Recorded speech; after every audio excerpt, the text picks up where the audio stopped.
Welcome to OverTime, the podcast. OverTime is a podcast dedicated to all things watches, particularly in the microbrand and affordable range. I'm Praka, and this is my co-host, Justin. We are two watch enthusiasts based out of Perth, Western Australia. Join us as we discuss our thoughts on new releases, share our personal experiences, and offer our insights on building a collection. Whether you're a seasoned enthusiast or just starting your journey, OverTime will keep you entertained with informative insights and casual conversations. Let's get started.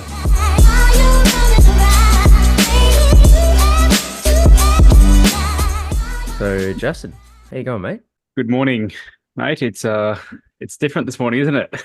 It does feel different. Yeah, I'm good. It feels weird. The sun's shining out my front window for a change. It's warmer instead of cooler, but it's cool to do this on a Sunday morning. But I'm very well. Yourself? Yeah, good, mate. Good. Yes, definitely different. Usually we're all knackered and had our full days worth of work and all the kids and wrangling them, getting them down, and then jumping on the podcast. So yes, definitely very different. But I am looking forward to it, and there is a reason why we are on this early on a Sunday morning to record this podcast. I guess before we introduce our episode for today, I just want to let the listeners know, I guess. So yeah, we have a guest today. So very special guest. Guest is someone pretty special to me, and I really credit his brand as a catalyst for my love for microbrands and independence. Yeah, sort of my first microbrand purchase, and hasn't really stopped. So I'd like to welcome to the show Andrew Perez from Astor Banks. Hey guys, how you guys doing? Good morning, I should say. Right? Yeah, I'm very good. Yourself? What time is it where you are at the moment? It's 7 p.m. In the PM. That explains the drink. I'm drinking a coffee at the moment. Yeah. What's in the glass for yourself tonight? Doing I can't remember what you call it, but it's ginger beer with some bourbon on ice. Dark and stormy. Dark I think. and stormy, yeah. Yeah, so it is. Yeah, it's something a little refreshing, So, but no, thank you guys. First of all, for having me, and two, for doing this in the morning for you guys. That means a lot. I really appreciate it. So. That's all good. I enjoy it. I'm a morning person. I got up and went for a walk, and I'm on coffee number 2, so I'm ready to go. I'm focused. I wish I also love my coffee. I normally have my coffee by this time, but yeah, unfortunately today I'm not having a coffee yet because after this episode I'll be going to go and donate some blood. So the last thing I need is a dehydration before that. But yeah, awesome. Well, no, we're chuffed. Or I am. But very happy to have you on the podcast. So thank you very much. Appreciate it. Yeah, no, awesome. No, good. Sweet. Well, we like to kick off every episode with a wrist check. So as our guest, Andrew, what's on the wrist for yourself today? Double wristed today. So I have got the Sea Ranger, the Polar Edition, kind of hard to see here, but on a green rubber strap. And then I have one of our Solabs, a layer 2 on.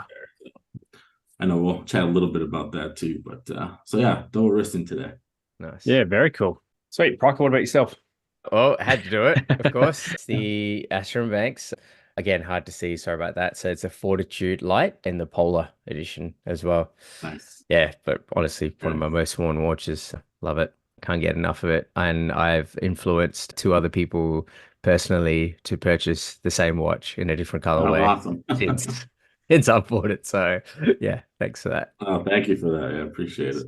What strap you got paired with that at the moment? Because you go through them pretty regularly. I do. It's a strap monster. So I've got on a Tropic at the moment, actually, just like a black Tropic strap. Yeah, I mean, because it is so versatile, 200-meter water resistance, and does it all basically without the dive bezel. And to be honest, sometimes you don't really need a dive bezel, do you?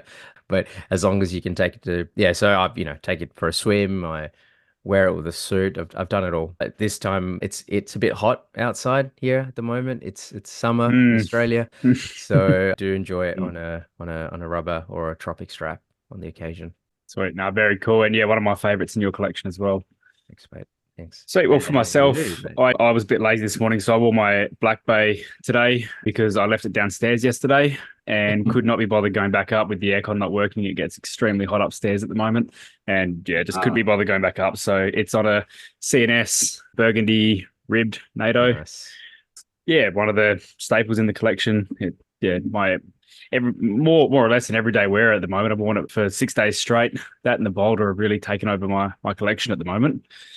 Yeah. But Very I got cool. about a month until a birthday, so I think a new purchase may be in order in the next 30 days. That's always a good excuse. That's it. Yeah. It's not the 30th yet. We've got one more year till 30. That'll be the big purchase, but I think, we still got a lot of time to decide that one. For sure, for sure. Awesome. Very nice. All right. Well, wrist checks out of the way, and I think it's time to let's get into it. Before we sort of get into the, I guess, the nitty-gritty questions, firstly, we really appreciate you joining us. Just wanted to know a little bit more, if you could please, for the audience and those people who don't really know much about you, could you give us your background, a bit about you, where are you from, how you got started with Astor Banks, all that good stuff. Sure. Yeah. No, thank you guys again for having me. Really appreciate it. I don't do a lot of podcasts, so whenever somebody asks, it's always nice. So thank you again. Yeah, Andrew, originally from Southern California. My parents decided to move to the Midwest when I was 13. So in the Chicago suburbs since then, basically. I'm out a little farther out. I used to live in the city of Chicago for a long time, but I've got 2 kids and we moved out over by where my in-laws live, so we're close to them and all that, fun stuff. So, watches just kind of like with everybody, I bought my first watch when I was I think I was like 18 or 19. I was in the military. I was in Germany, and I bought a diesel watch back then at those times, and I still have it actually because it was on a bun strap, and before I even knew what that was, I just liked the colors and everything. It was cool. And that's what really started off. But the first watch, I always wanted a watch, but parents could never get me one. My dad always wore a Timex Indiglo growing up, so always thinking that was obviously cool, hit the crown and the whole dial lights up. But that's my first memory of really noticing and paying attention to a watch was that watch. But anyway, after high school, I bought one, and then I bought another one, and then I just got more curious, just like everybody else, and started deep diving, wondering why some watches are so expensive, why some aren't. And years later, I started buying parts, and when I did that, I started putting them together, kind of trying to learn on YouTube and anything I could kind of found a watchmaker that was willing to kind of help me out a little bit. And so when I first started back in 2012, like officially, I was doing only hand-wound watches, like super old school, using Unitas 6497s movements, which were old pocket watch movements, basically, and doing kind of a dress style, German style. I was buying parts from Germany, steel blued hands and stuff like that. And it was kind of a semi-custom thing. So you can kind of pick a dial, pick the hands, pick a strap kind of thing. And then after that, then I did the chrono, and that's how pretty much everybody in the watch world was introduced to Astor and Banks, was through my chrono, which at the time happened to be a quartz chrono. Sure. And the way I did that one was I had a Tag Heuer Aqua Racer, and it was a quartz one, blue dial. I love a big double date window, and this watch had that. So I remember going in to replace the battery, and I was like, oh, let me see what's in here. Saw the movement that was in there was a Swiss Ronda movement. Sure. And I was like, oh man, the retail on that watch was like, I don't know, 1800 or something like that, or 2000. And so anyway, then I started doing some research. I was like, man, these movements are really inexpensive. And that's the movement that I used in my chrono. So as a double date window, and Worn and Wound, I'm sure you guys are familiar. Yeah. They were the first ones to do a review on the brand. And I had met with Zach at the time, and they had just started like a year before that. So we started about the same time. So it was kind of, then we kind of grew up together a little bit. Yeah. But yeah, and obviously since then I've had a couple other models, but that's how, short story, that's how I got started into this whole thing. I'm not a designer by trade, worked in financial services, things like that, but. Sure. Yeah, that's awesome. It's good to see that you started off with I guess the mechanical movement and actually, trying it out, playing it and stuff. It's very different to, I guess, some brands and how they get their start is more they're coming from the, I guess, the design aspect of it, and they sort of they like a design, they want to come see that come to life, and then they go to, I guess nowadays, I'm saying nowadays as though 2012 is such a long time away, but I mean, Justin, we're just talking about it before the podcast started. We're like, man, that's like over 10 years now. That's insane. Yeah. And I guess now compared to over 10 years ago, having access to suppliers and all this kind of stuff, you could possibly just go to like a one-stop shop and get your watch made. That kind of stuff didn't really exist, did it? It's funny because when I first started doing watch stuff, I wasn't ingrained in like, well, one, there weren't a lot of websites like Hodinkee and Morning Run and stuff like that were really popular. You were mostly in the forums. In the forums, I was never really active in there. I mean, I would go in there and read and stuff, but I just was kind of, I had no clue what I was doing. I was like, I just started a watch company, which I don't know why. I just thought it would be cool. And it kind of had everything I liked, mechanics, it had design, a little bit of everything, the stories behind the watches and all that. But yeah, back then it was like, all right, let's see what I can buy in the US. And it was nothing, like I can get straps made. That was basically it. And then you start learning about where everyone makes stuff. And this is stuff that's like, watch companies are very secretive when it comes to production and what they do or where stuff gets made. I've had watches that say Swiss made on the dial, but then when you open it up, the back says Hong Kong, so it's crazy to me how secretive this world is. And especially back then, there was only a couple brands like Microbrands. They weren't even called Microbrands back then. Yeah. But obviously you had Helios and Raven and MK2, of course, has been around forever. Mm. And so, but we were all just kind of like, those guys had already been around and kind of found suppliers and stuff.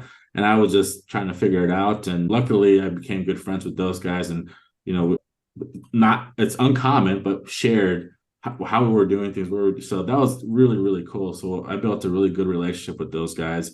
Went to Hong Kong with those guys together for a watch and clock show. We've been to Geneva for a watch and clock show where they, all these manufacturers, and you literally see dials with names on them and all this stuff that people are doing. And you're like, interesting. So it's really, really interesting. And then when you start talking to the movement manufacturers, that was also really interesting. I went to Basel one year and I went to talk to a bunch of different movement manufacturers. And one guy was telling me, who used to work for one of the big companies, and he was like, not all the movement manufacturers that are based in Switzerland are making all of their parts in Switzerland, even for the movements, which is, I was like, what the hell, So just learning all that, and just like, no one knows this stuff unless you're like doing what I was doing at the time. Yeah. So, but it was crazy. Yeah. I mean, from 2012 to now, I feel like today anyone can almost if you want to make a watch, it's a lot easier to go and make a watch today. Then it just comes down, in my opinion, you have to pay attention to some of the, QC stuff. And, without experience, you don't really know what to look for in the beginning. But for the most part, you can probably make something very close. Yeah. And then it just comes down to the design part of it. But yeah, now, like, man, I've, even my manufacturer that I work with, I know other brands are making watches for, and it's crazy. It's like really crazy how many brands there are today from a micro brand world than it was, back then, where it was just like a few of us. So it's definitely more resources and more information today. Yeah. It's weird. I always wonder how much weight that's, Swiss made on the dial actually brings to the table when making a purchase, because I think it's pretty well known in terms of forums and articles and any type of watch media these days touches on this Swiss made but assembled and created elsewhere fairly regularly. I think it's not an uncommon thing to know that anymore, is it? You would think so, but I think in our world, who are in the micro brand world, you know it more than obviously the rest of the folks, because I still get asked, and so do other brands, like at wind-up shows, oh, where is this made? And it's the tone of the question always comes like, why are you charging this for this watch? But it's to me, I just, parts come from either Switzerland or Japan, and then the rest is in Asia, just like everybody else, It's so even the Swiss brands, it's kind of one of those things where it's like, you don't, you just kind of keep to yourself, just be honest and just say, exactly. This is exactly what it is. Just like everything you're wearing today was made in Asia too. So the thing with Asia is like, obviously there's this connotation of like, it's cheap or whatever, this kind of stigma still there. But I think it's a little bit kind of going away, especially in the watch world. One, because you're seeing some actual like high-end watchmakers coming out of China, and which I think is a really good thing, to kind of alleviate that stigma. But then two, more people being transparent about this stuff, educating the audience of like, hey, even Swiss brands, doesn't matter if it says Swiss made, unless you're buying a Patek or one of these super high-end stuff, like probably something is not from there. So, just make sure you like it. It's like the biggest thing to me is just you like it or you don't like it. If you don't like it, there's a lot of watches out there that you might like. So for sure. And the levels to the quality control and stuff, that makes a huge difference. 100%. And that's like with anything and every, like any of the tech that we have, TVs, laptop, you name it. It's all, there's levels to all of this. And, just picking up your watch, I mean, and picking up another watch that might be built in the exact same place or not built, but, have materials that are built in the same place. It's not the same. You can pick it up and you go, no, this feels and is more premium than this on the right because of so many reasons. Just because it's made in, say, Shenzhen or whatever it is, right? It doesn't necessarily mean the quality of it is the same across board. Because if that's the case, then like you say, all these big Swiss brands, like I don't want to go into it. I don't want to call some names, but half of these Swatch Group brands, they're all, there's so much made out of there. But anyway, that's a whole other topic in itself. What I tell people generally say, look, yes, if you go to Asia, whether it's Thailand, China, or wherever it is, where they're making a product, doesn't matter what the product is, they're gonna basically say, all right, we can make it, but it's up to you to tell them what you want to make. So if you want to make something inexpensive, they will make you something really inexpensive. Now, if you want them to make you something higher end with all these specs, they can do that too. So if you don't know what to ask for, that's when you kind of get into this, like, because they're not going to, most of the time, they're not going to sit there and be like, oh, you should do this, you should do this. They just want to do what you are asking. That's what they do. And so you have to know what you're asking for, first of all. But they will make you anything from here to here. So it just depends on what you want. So, and to me, the fact that they can do that is amazing. It's crazy. Yeah. Sure. Yeah, and I think in the last couple of maybe 6 months, I've noticed a bit more. There is some brands out there who are now starting to document that process over there and actually go visit some of these manufacturer warehouses and whatnot. And it might not be directly to shift the mindset around that Asia is cheaper thing, but I think it's just that transparency of it's not just crappy stuff whacked together. Like, look at the process, look at the quality control, look at the attention to the product being created. Which I was chatting to Peter from Second Hour about that, and he went over there and seen that himself and had a good look at it, and it's more eye opening than you think. You actually the building process of the product isn't just slapped together and sent it out. There's a lot more involved than what people think over there. And let's be honest, like 90% of the microbrands, they're just starting a watch company. It's not like they're watchmakers or they're machinists or they, so at the same time, it's like the experience is there, right? That's where the experience is. If the experience was in Switzerland still or another country where they've had this much history of making that product, then that's where we would be going. It just so happens that it's in Asia.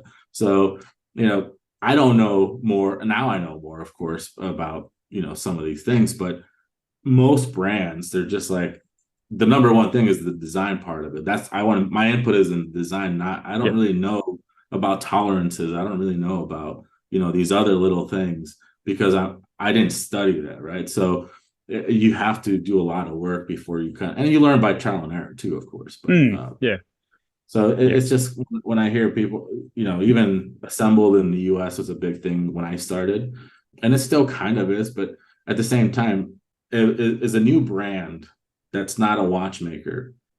Just because they're assembling it, here, it doesn't mean that it's better. No, who has more experience? That's what makes it different, right? So it's just it's a lot of these marketing things. And as you get into this game a lot longer, it's like, come on, guys, let's just make a good product and enjoy it. Like, I'm happy to talk about how the process is, but it's people get so ingrained in these other little things. That's like, it's hard to always talk about it. It's like, all right, let's just get on with it and make something cool. Yeah, I've never really thought about it from the experience and resource point of view, to be honest. Like, who's been doing it for an amount of time? I guess that's Oh where yeah, where you go for every other kind of subcontractor that you'd use for painting, TVs, exactly. like Praka said, everything like that. Right, So exactly. Yeah, yeah. sweet. So, All right, well, we might get stuck into some of the other questions now. So, Astor yeah, sorry. Banks. No, you're all good. No, rant away. We're fine. All right. So, Astor Banks is based in Chicago, and you've been there since 2012. Since then, you've released the models such as Chrono S, Pilomatic, Sea Ranger, and the Fortitude Pro and Lite. What are the thought process and inspirations behind the designs, and how have they evolved throughout the years? So, man, there's no like real cool story about it. It was when I first started, it was just very classic watches that I liked. So if you look up German brands like, let's see, even like Zen or some of these other ones, like traditional pilot style, or German design, which is very classic, a little bit larger, like 42 millimeter watches. That's kind of what I started with and what I liked. And then from there, I've always liked pilot watches. I just always thought they were cool. I love the simplicity, the visibility of it, and that's kind of how the Chrono S, and I love chronographs, first of all, but the Chrono S and Pilomatic were kind of in that era. So it's just as my taste changed, that's just kind of how my design changes. And when the Sea Ranger, came out, I was getting into more vintage stuff, vintage divers and that sort of thing. So, that the Sea Ranger is like a 70s diving kind of style watch. And that's kind of where that came from. And at that time too, learning more, having done a couple of models, it was kind of where I was, all right, now I have to like really concentrate of keeping my like that design DNA kind of similar. So like, I go through iterations and iterations until I come to the final product. So even when I came out with the Fortitude, the hand is the same design, but the measurements are a little bit different, but the markers are the same design, but a little bit bigger than the ones on the Sea Ranger.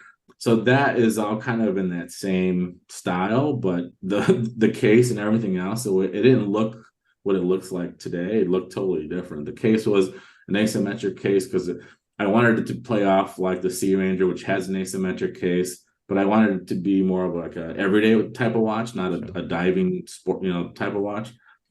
And so it just kind of played off of that, and that's kind of where I ended up with that Fortitude. And now like the Fortitude, it's simple. I say it's like probably the most boring watch I guess I've made. Sure.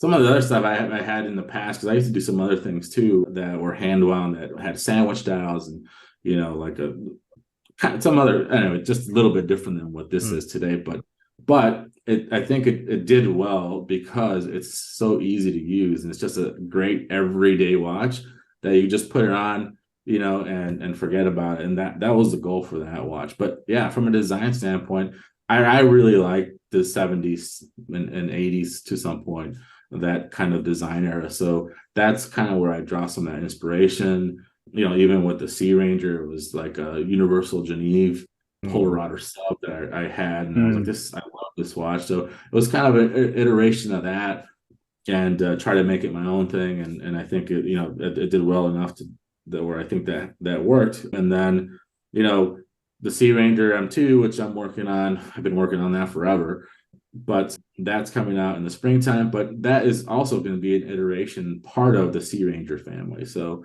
you'll see some, I've got like one picture that's up on the website that's just like, you can kind of see what it looks like, but I've tried to sleuth my way to try and look at what it is, and zoomed in, and I'm like, I think this is some sort of, I won't go into it now, but yeah, I mean, unless you want to talk about I've shown it to people. Yeah, I mean, it looks kind of like it's a dual crown, super compressor style, internal rotating bezel. Am I right? Yeah, cool. Yep, that's right. Yeah, I got that just from the dark of some yeah.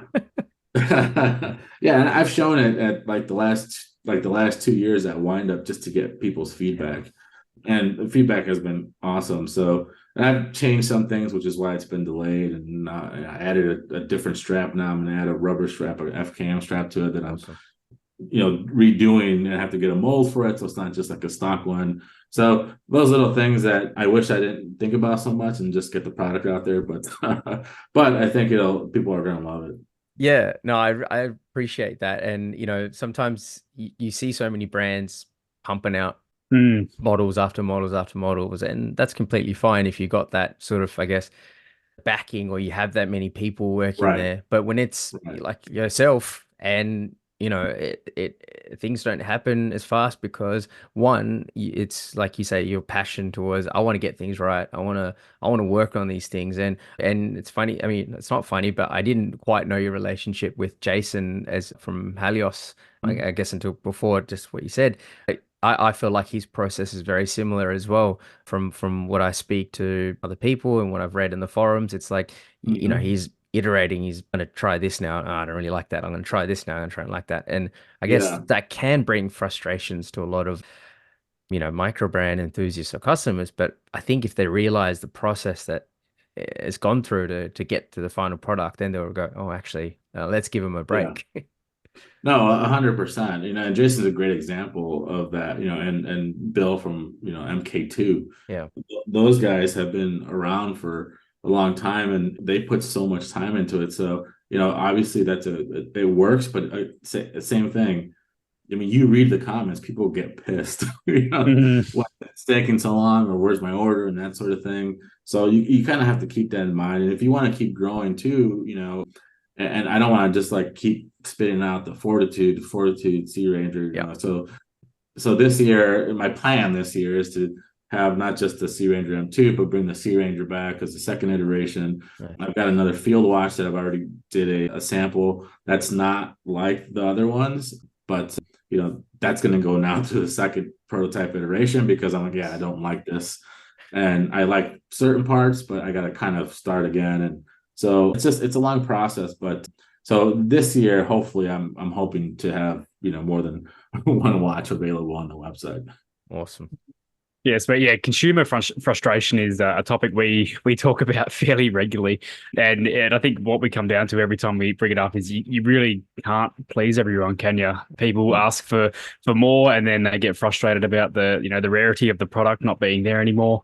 Yeah, and then wait times on certain forums that I'm in, people waiting or seeing teasers and whatnot. People get so frustrated about it, and other people kind of sit back and wait for the refined product and are more than happy to be there. But you really can't please everyone. Hey, Yeah, no, it's definitely, and as being it's a passion, I'm definitely not in it for the money because if it was, I would have quit a long time ago. But it's a kind of a two-edged sword because you want people to buy your watch, but then you also want to do make sure you're doing it right, and it hurts your feelings when people aren't like yeah, or when I criticize something or whatever. It's personal. I mean, to me, watches are personal. My brand is personal to me, so but I've learned over the years, I don't read reviews. I don't, people give me feedback, I wish you would change this. And of course I listen to it, but at the end of the day, it's like, all right, if I did everything everyone asked me to, I'd have a completely different watch. Yeah. And so yeah, it's definitely one of those things where, you want to keep people happy. I definitely don't like to do pre-orders that much anymore. And if I do want to keep it like really short, like 30 days kind of thing, you'll get your watch within 30 days. It's because of that. It's also frustrating when you get people. It's frustrating for people, but then it's also you're dealing with people pissed at you, Yeah. which is just stress and that I don't deal with. So yeah. Just to go back a little bit to what you said. People ask you to, can you change this, change that in this watch? 9 times out of 10, when I read those comments as well, there is something out there that has this totally. change that you're looking for. Like it confuses me why you just don't put go buy somewhere else if that's what you want. You're not coming to Astor Banks to buy this style watch that you're Right. asking for. It exists over here in, I don't know, Phoebus, Zillos, all these kind of places. Right, It's right, such right. a weird argument to make. Yeah, no, I agree. I mean, some things for sure I get is that, people want like a manual class that has adjustments that you don't have to manually do, things like that. I Quick get stuff adjust. like Yeah. that, but you know, Yeah. all that stuff costs money. Yeah, yeah, exactly. It's going to push the price point up as well. And yeah, that's awesome. Before I sort of go on to the next question, I just wanted to say that, you know, you drawing inspirations from the 70s divers and all that. Uh, you started doing this from 2019, which is way before any of the, I guess nowadays it's dime a dozen, right? With all these micro brands releasing retro vintage divers and stuff. So yeah, props to that. Yeah, and 100%. I think now you see a lot of kind of that inspiration, and you even see brands being resurrected and, just doing the same thing and kind of just reliving that, and it's working. Yeah. But one other thing kind of to that point is, I teased a mint green dial back in like 20, before Rolex or any of this Tiffany crap was out. And it's still on my Instagram. And it was a model that I was working on, and it just, again, one of those things where I just kept doing it, didn't work. But so sometimes I'm like, hey, I already had that idea, kind of like. But anyway, it's just, yeah, back then, who knows? And I love chronographs, but I still haven't come out with a mechanical one, and it's because I'm like, all right, there's so many out there now, and it's like I don't want to make one that looks like the other ones, or. But I'm still working on that for sure. But yeah. But anyway. Nice. All right. Well, I'll move along to the next question that we've got here. So yeah, as you know, we're enthusiasts and we watch a lot of watch media, YouTube, listen to podcasts, all that kind of stuff. And I stumbled upon this video. It was Teddy Baldassar. He was interviewing Greg the Watchman, I believe, who I believe runs Red Bar Chicago. Yeah. And basically, sorry, go, Andrew.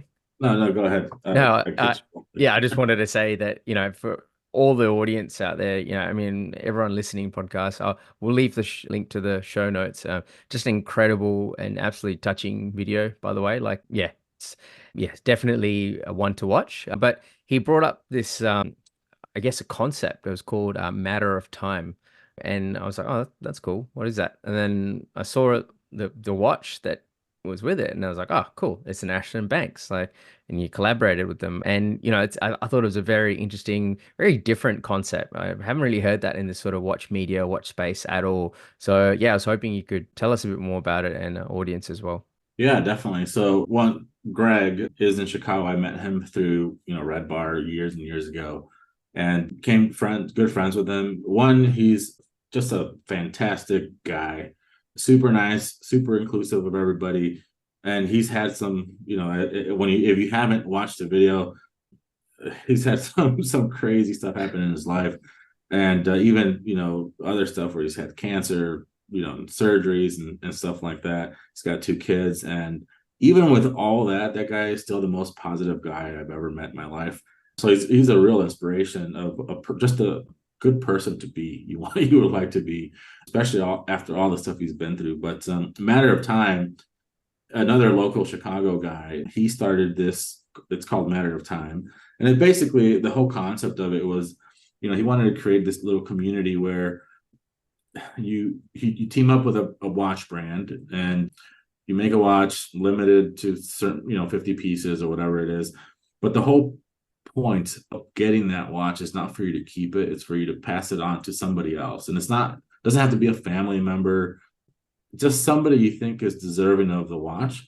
And you own the watch for 1 or 2 years, and that's kind of like the timeline. But when you buy one, you become part of the community.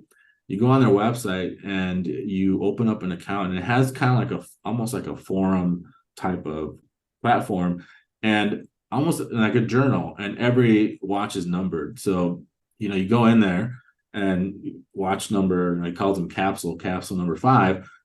You basically document what you've done with the watch, kind of the history of it, that sort of thing.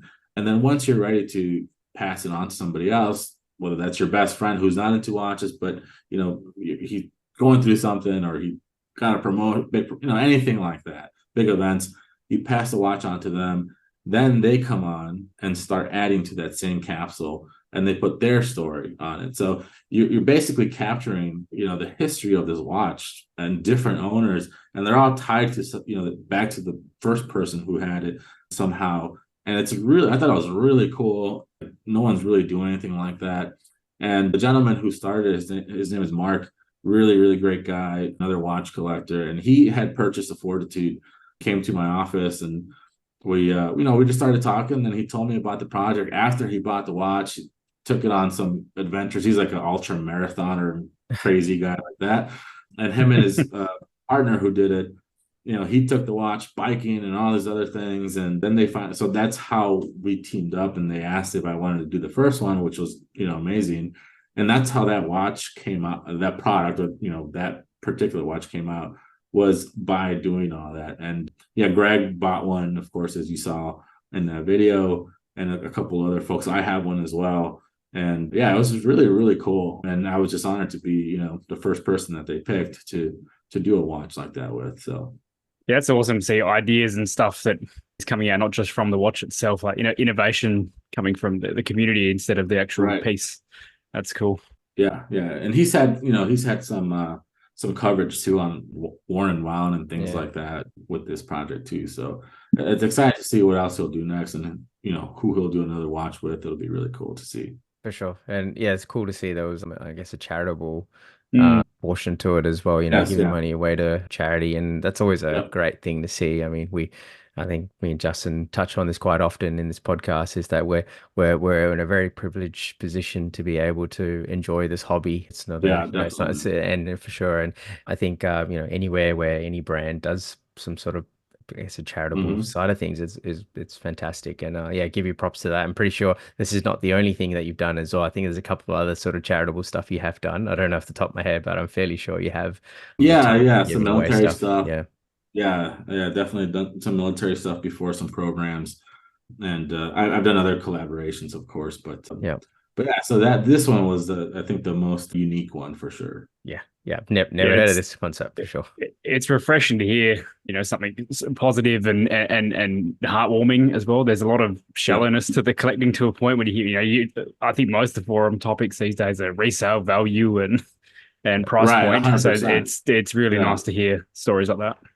I mean, imagine like 5 people down the line of the watch that Greg owns today, has no clue who Greg is, because it's 5 people removed, but then he finds who Greg is through that, same platform, and then watches that Teddy Baldessar video. It's gonna be like, holy cow. It's just it's it'd be pretty cool. Yeah, very cool.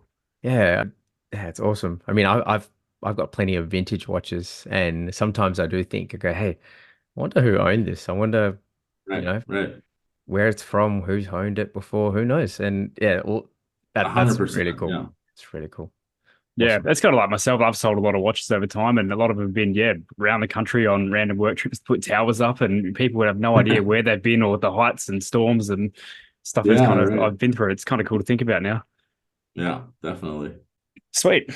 All right. Well, so I wanted to ask, what was your watch collection like before you started Astor and Banks? Like you kind of touched on that earlier as well, but what influence did your collecting have on Astor and Banks later down the line? I mean, I had kind of a bunch of different stuff. I didn't have anything super fancy. I had some Zens back then. I had a cool like 70s Omega Seamaster that had an integrated bracelet. I really loved. I had a Squale, things like that. And even before that, when I was getting into watches, I had some Citizen Echo drives that had like a bunch of complications on it. I still have one of them because I still love it. And then, Swiss Army, Victorinox chronograph, some Tissot stuff, it just, that was kind of the progression from diesel to like, a little bit more money. And then it just kind of went up from there. But when I started, I had like those couple of watches, and I was always buying stuff and selling stuff. But at the time, all the stuff that I liked, because I had subscribed to like every magazine, all this stuff, back a long, long time ago, Watch Time and all these.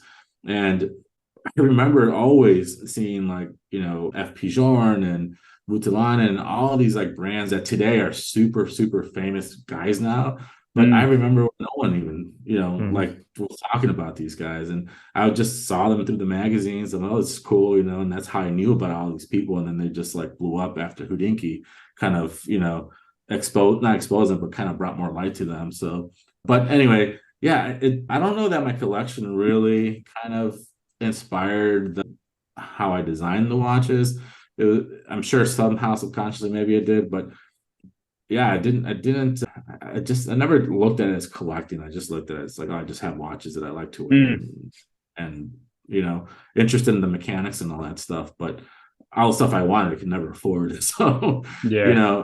I just had a bunch of magazines with it. But yeah, I not a great answer, but that's kind of, I have like maybe a few of those watches still. Today, my collection is very different. I have anything from some vintage Zens that searching for a long time, and some Grand Seiko stuff. I got some, Panerai, Cool. some Swatch. I mean, all over the Nice. place, Nice. kind of thing. So No, it sounds like a very similar journey to us. Like we both started out in the fashion watch space. I had a movement. I think what you had a Fossil, was it? Kenneth Parker? Cole. a Diesel. Kenneth Cole. Kenneth Cole. I had a me. Diesel that was made by Fossil, but Yeah. I think Kenneth Cole was also made by Fossil. I believe. Probably, yeah. Yeah, no, we started out the same journey, and I guess that's what's ultimately ended up us all talking here today. Yeah, it's crazy. I mean, I still can't believe I'm, still talking about watches today, going back that long, and it still doesn't get boring. Yeah, yeah, for sure. I mean, I see a lot of, C range, even the Fortitude is all very, even though it's simple, I guess it has like you said, sort of a military sort of feel to it as well, which is really cool, and I guess it reflects on your background. Yeah, a little bit of that for sure. The Sea Ranger for sure. I don't do a dive bezel. I always do a 12-hour for a second time zone, and the Fortitude was like the officer's watch, and that's kind of how I talk about it. And now the Pro, which was like the first one that I did, and then I have the Lite, which is like the civilian version of it. So kind of like just little things that change in there. But yeah, definitely some of that for sure. I think today people in the military, many are probably wearing digital watches, like G-Shocks and stuff like that. But I like to think about it like, back in the 70s, it'd be cool if I had like a Sea Ranger like that, if I was somewhere doing some sort of mission and stuff like that. And then the people have said this to me, and it wasn't in my mind at all, but I can absolutely 100% see it. With a Fortitude, they're like, oh, this is kind of like, an Oyster Perpetual or something like that. And in my head, I was like, I guess kind of, but that was not my intention at all. It wasn't even in my head, but it does have that kind of similar look, I guess. But it was kind of, that's the clean cut watch, right? It's the everyday watch. And the officers, that's what they're wearing in the office because they're usually not out. There's only, Justin touches on this quite often, there's only, X amount of space between your wrists that you can innovate and change so many things. When you're looking for a clean cut dial, yes, I guess people can say Oyster Perpetual, but that's because that's what's out there in pop culture, I guess. Right. Or, it's easy to recognize. 100%. So, yeah, totally. Yeah. Oh, great. Well, I'll pivot a little bit from Astor Banks and talking about all your, I guess, simple, clean cut, traditional design sensibility. And we'll move on to your sister brand, which is on your other wrist, Soul Labs. So it's got some pretty cool, funky colors, dials, you name it. So please tell me a bit more about Soul Labs. Soul Labs started another friend of mine that I met here in Red Bar. We have a little group of us that just kind of clicked and became really good friends, and we text every day. And one of those guys, Rick, works in a creative world, and he works at an agency where he's been for a long time. And a couple of years ago, he reached out and was like, "Hey, every year we do a client gift. We like to do different kind of things. They've done custom shoes before with a local company." And all these things, and do you think we could do a watch? And he's a watch guy. He collects everything, actually. His office has got, not only at home but in his office at work, he's got clocks everywhere from like the 80s. I mean, just a real eclectic guy. And anyway, he was like, "Yeah, you think we could do a watch?" I'm like, "Well, of course you can do a watch, but like, what's the budget, right? I mean, that's what's going to dictate. And when do you need it?" And this was like summertime.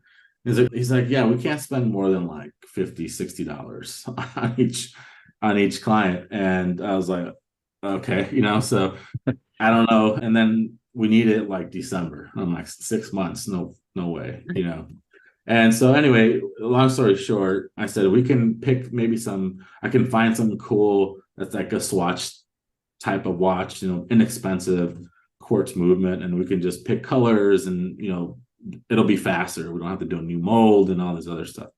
So, no, I want to do everything custom. And I was like, okay. So we did. It took longer than the 6 months. But while we were doing that, I was like, this is really cool.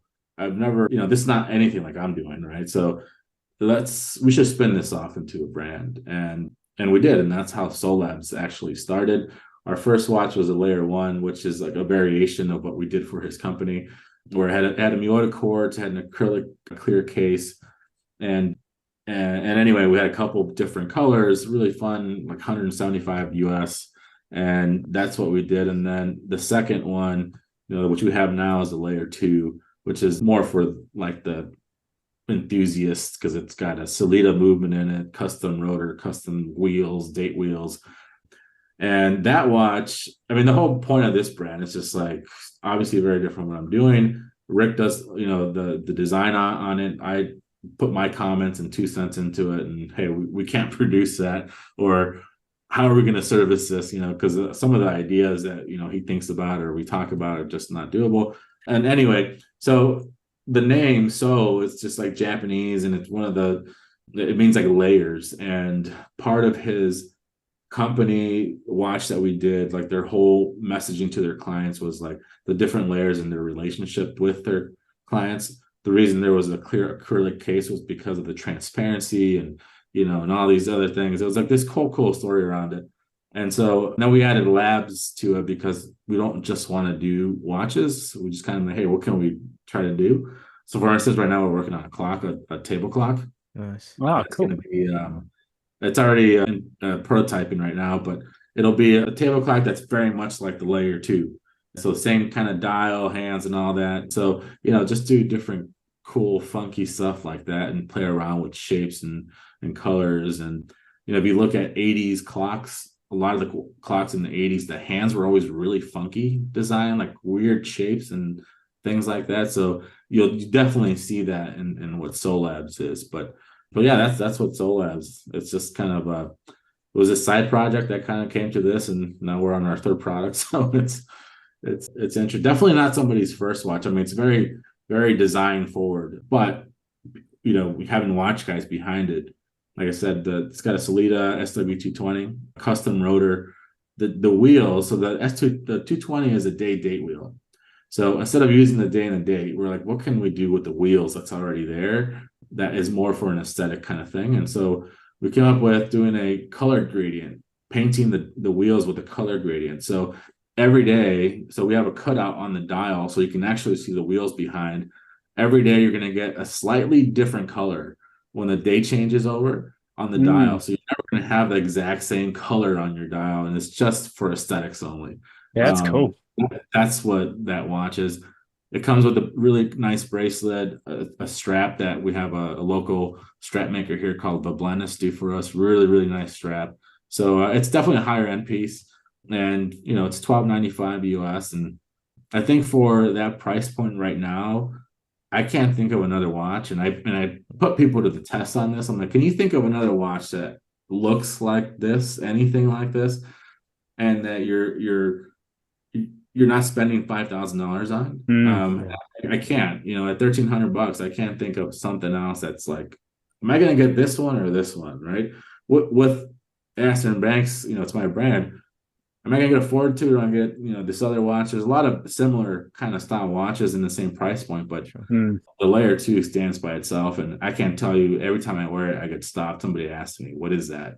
Yeah. I was at Wind Up in New York just as a, enthusiast. I wasn't showing this year, and I was wearing it, and I got stopped about 5 times. And like, people don't know that it's my brand or I'm part owner or whatever. And it's just one of those things where it's like definitely a starter, a conversation starter. And sure. But yeah, that's what Soul Labs is. It's just kind of this creative outlet, trying to do some cool stuff with the watches that I'm not doing on the Astor and Banks side. Yeah, it's a cool way, I think, to hang your hat on too. Like in a very, very saturated market is the watch world. To be able to say like this stands out on its own 2 feet, find something else that matches up at the price point is cool to be able to hang your hat on. Yeah, it's every person that came to our booth or walked by stopped. So like, what is this? Every person does. And it's been really cool. But we had MoMA, the Museum of Modern Art in New Oh, York. wow. They had reached out to us at some point after the layer one. Oh, that's cool. We've got an AD in Japan and Tokyo. We've got one in Vancouver as well, and those are just people reaching out to us like, hey, can we carry these? So That's it's pretty cool. That's Yeah, so I think cool. I could be wrong. I think I remember listening to you did a podcast interview with Roman from Fifth Wrist at one point.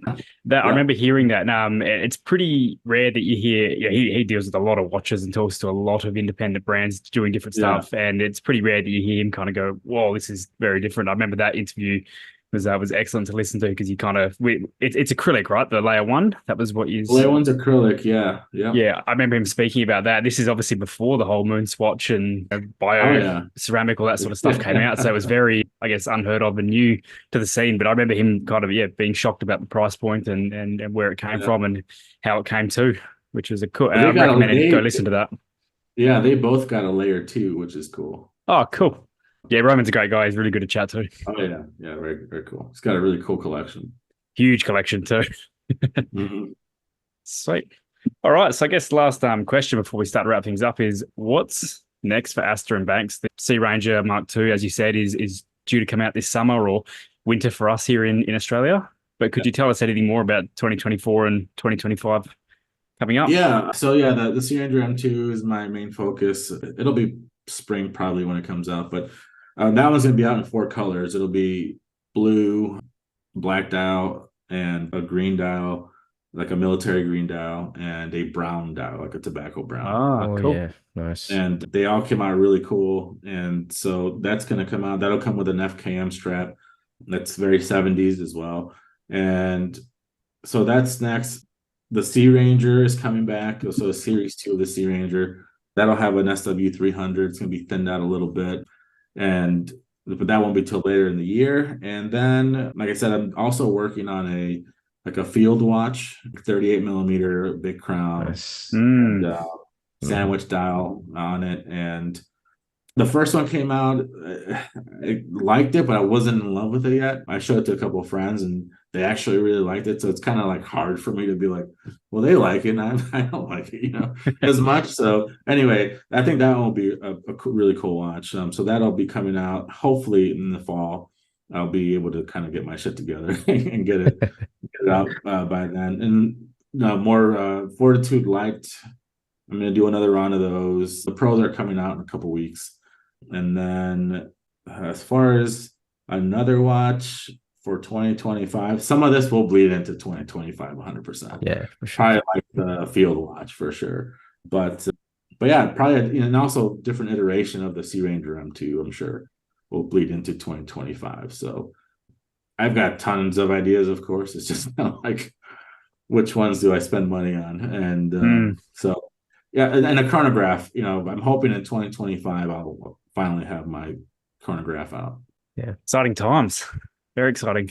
For sure. Looking forward to that. And yeah, I missed out on a Sea Ranger about a year ago in a secondhand market. So yeah, I'll just have to have a look at the new iterations. I get emails about the Sea Ranger every day, which is great. It's cool because also my audience has grown since I came out with it. So there's a lot of people who've never seen it and they're like, oh, I missed out. But I'm like, no, you didn't. It's been out. It's been gone for a long time. So yeah, definitely bringing that back. And then for Soul Labs, I said the clock is what we're working on. That'll be out summertime for us, winter for you guys. But that's going to be under $100. It's really cool. Wow. I'm really excited for that one too. Oh, I have a new work desk sitting here looking pretty bare, so maybe that's on the cards here. Yeah. I'll send you guys a little rendering of it. So you can take cool. A look. Oh, awesome. Sounds good. It's really cool. That's good. Yeah, we can chuck that in the, well, if you like it to, we can chuck it in the show notes so our listeners can have a look. Yeah, we're not gonna do like a reveal type of thing. We're just gonna put it out there probably next month at some point. Cool. So it'll be on our Instagram and stuff, so people can look at it and hopefully get excited about it. Awesome. Oh, I'm calling it an exclusive anyway. So awesome. So I guess we've come to all of our end of our questions now, and we've come to the section where we call, I guess, there's something interesting, where we sort of talk about anything interesting that we've seen in the week, whether it's watch related or otherwise. So yeah, Andrew, as I guess, is there anything that you'd like to know? I mean, one thing I think, and maybe just a little feedback for all the podcasters out there.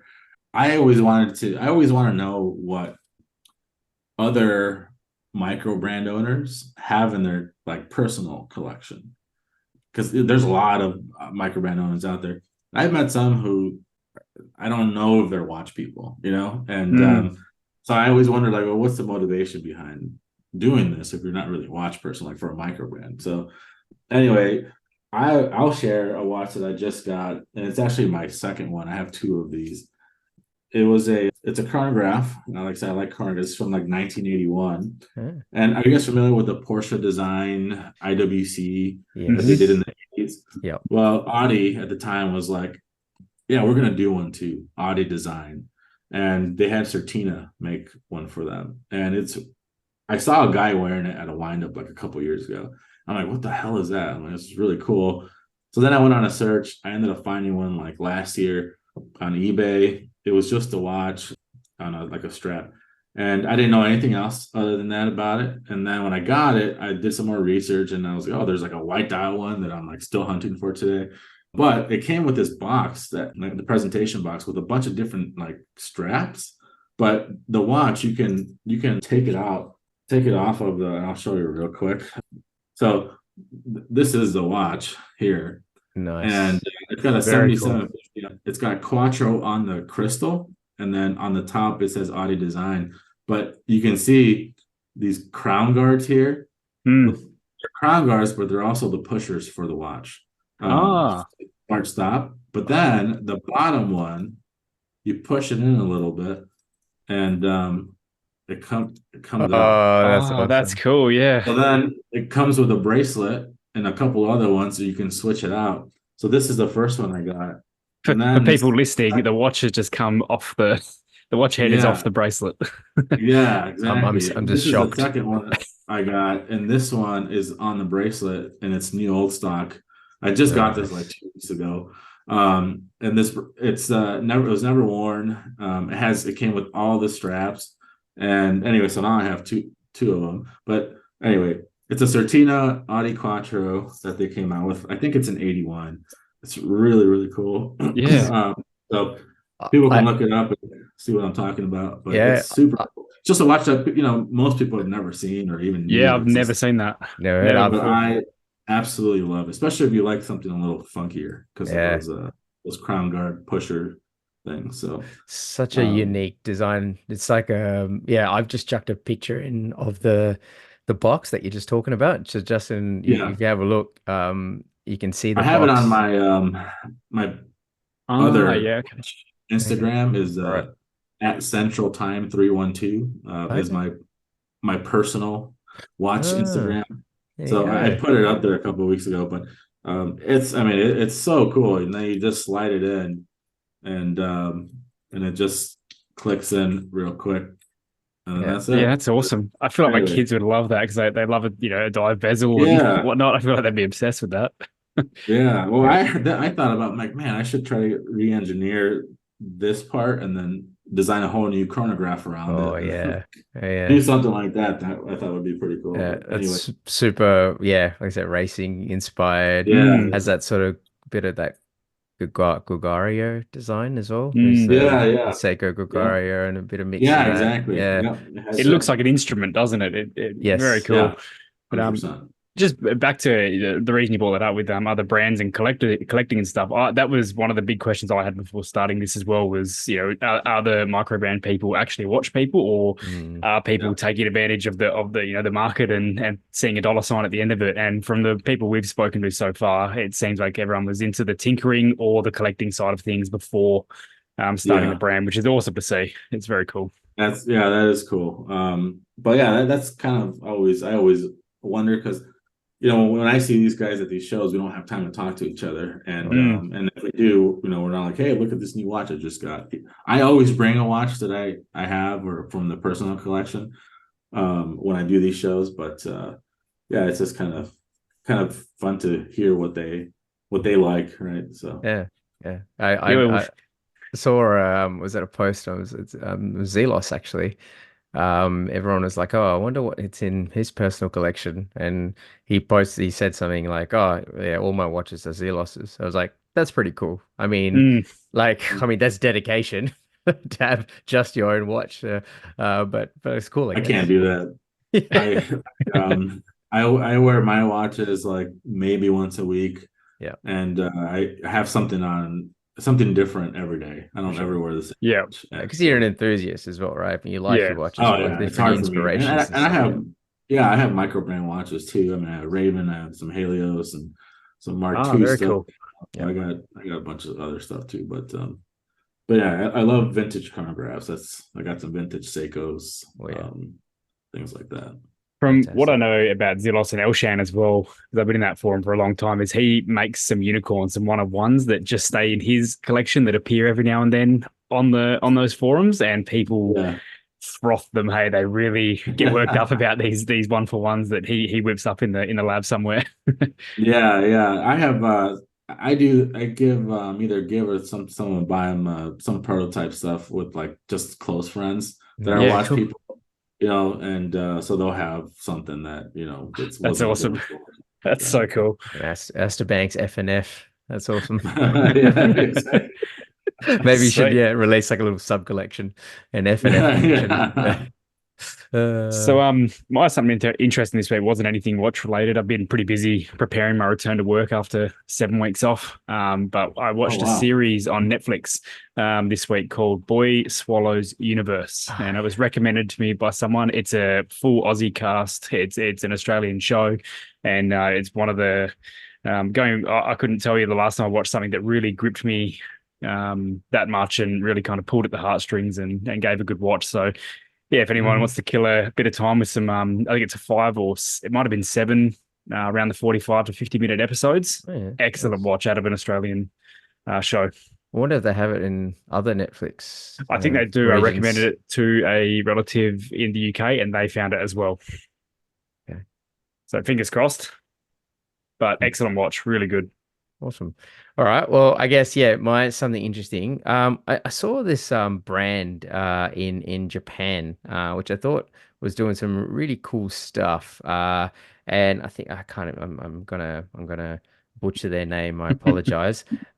Otsuka Lotech, a Japanese watchmaker that makes some right now, as I speak, they only make watches for the Japanese market, so nowhere else. And they How do you just spell that Yeah, I was second going to part? say, I was going I'm to gonna pause you. yeah I'm gonna link it. I'm gonna link it for All a Okay. right. second. Yeah. But basically um just some really interesting different designs, like obviously Soul Labs is color is it's it's different as well, and I've kind of put this in that wheelhouse. Like, it's very different, but this is more of like it feels steampunk. It feels Hmm. um yeah, I don't really know how to say it, but Oh yeah, yeah, yeah, yeah. I've seen these. you've seen Yeah, these guys before? definitely. Yeah, I have. Yeah, definitely steampunk Yeah, look to it. Yeah. yeah, Yep. Oh, yeah, this is cool. yeah, and very gray monotone, Mhm. complete opposite to all the colors and stuff that we've just been talking about. But I just think it's so different but cool. And I like, I have a couple of pieces in my collection that are full of color. However, majority of my collection is very monotone. I like the grays, I like the sunbursts, I like Mhm. the black, I like the white, the polars, very monotone colors. And these just reminds me of that. But yeah, like with the whole industrial aspect of it, Yeah. very very much yeah, in that vein, and also, I think he's just using, I think, Miota movements and Yep. modifying them to make it work to what he wants to do, in terms of the retrogrades. And yeah, and I just think it's super cool, and I would love to get one. Mm. However, they do not I ship see out of that. Japan. I see that there's also a raffle if you want to try to get one. Oh Oh. yeah. Oh, okay. Yeah. No, I did not see that. Okay, maybe I need to check it out. But yeah, well, yeah, I just thought of something different, something cool, and That is cool. Yep. Yep. yeah, We just do up. have a friend in Japan at the moment. We do, but yeah, no, I don't think I'll be asking him to buy this for me. No, this is very cool though. That tool watch feel. I love the kind of wiry lugs on this too. Yeah. Very different. Yeah. Very I'm cool. gonna ask my Miota rep. I'm like, hey, can you try to get in on this? Connections. It's all about connections. That's it. No, very cool. All right. I think that's all we've got today. So I guess for yourself, Andrew, anything you want to plug, socials, releases, anything like that, plug away. Yeah, I mean, yeah, if you don't follow us on Instagram, I only use Instagram. I have a Facebook, which I never use it. Is at Astor and Banks or at Astor and Banks, and then Solabs at solabs.co as well. And that's usually where I put my stuff. I don't really have emails that I send out much unless I have something coming out. You do get the best pricing if you're on the email list one day before it actually is open to the public, and first to know, of course. But yeah, so give us a follow.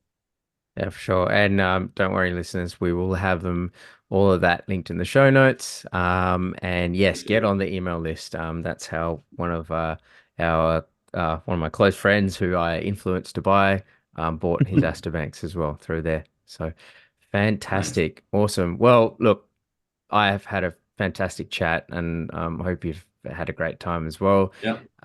And yeah, thank you so much for coming on.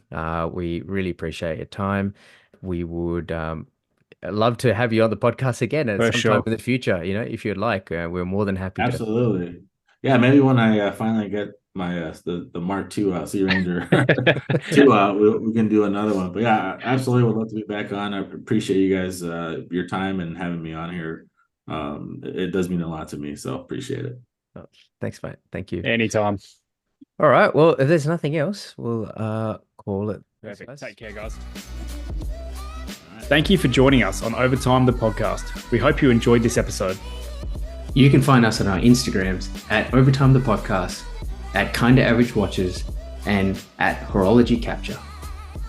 We appreciate your support and value your feedback. If you have any questions, suggestions, or topics you'd like us to cover in future episodes, please hit us up.